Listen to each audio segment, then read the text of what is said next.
Before I ran for office, I did computer science, did a lot of software engineering. I worked in the US federal government on cybersecurity and election security. So the work I'm doing now is taking those skills and applying it to the private sector. What I'm doing is started a startup named Corridor with the former classmate at Stanford and a colleague in the federal government, and we are working on helping enterprises secure their code using AI, generative AI and large language models to do so. So it's really taking together our experience in the cyber, but also the work we've been doing in AI research. A lot of things are changing, and now is the opportunity to make that change. And it's one thing I would just say is there's so many ways to make a difference beyond just working for the government. You can do a lot of things by starting a company, creating a service that customers want, and really serving people that way. When you go and create a name for a company, you want to make sure that it really evokes what you're planning to do, right? And our whole goal is code transformation using AI. And just like a corridor that goes between two different buildings or two different areas, we want to create a pathway to make your code that was initially maybe more insecure to make it more secure, and make it easier to do that. Because the reality is if you have tens of millions of lines of code, it's really hard to go and make large-scale changes to it. And we believe that AI can make that change.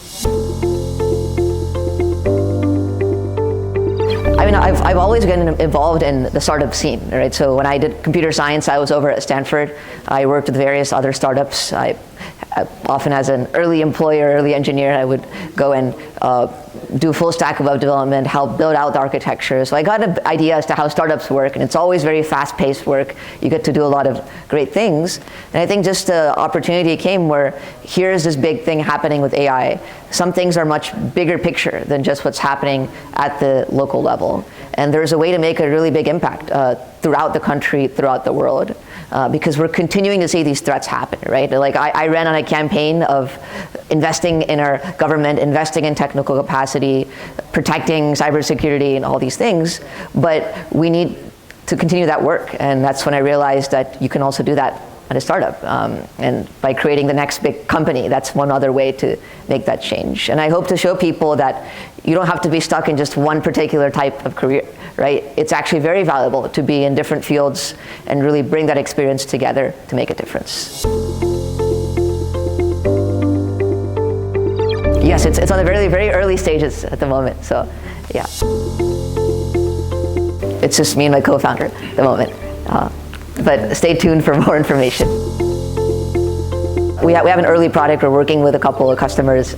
So the way startups work is you have early stages and then later, right? So the idea is that you first work on building out a product, making sure you have product market fit, using, coding that out initially.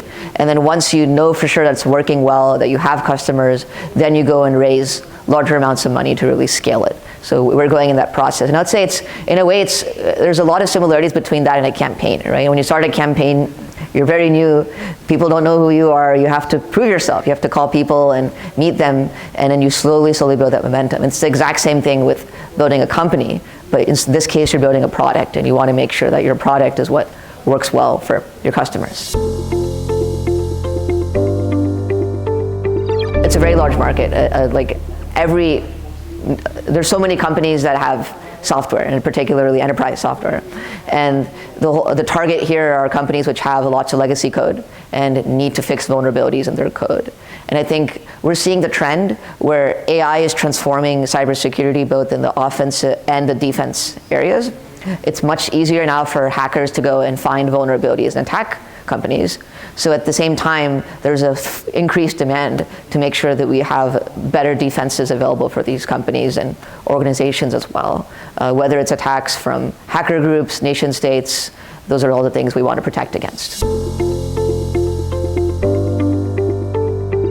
It's all in the process currently. So corridor.dev, learn more. Yes.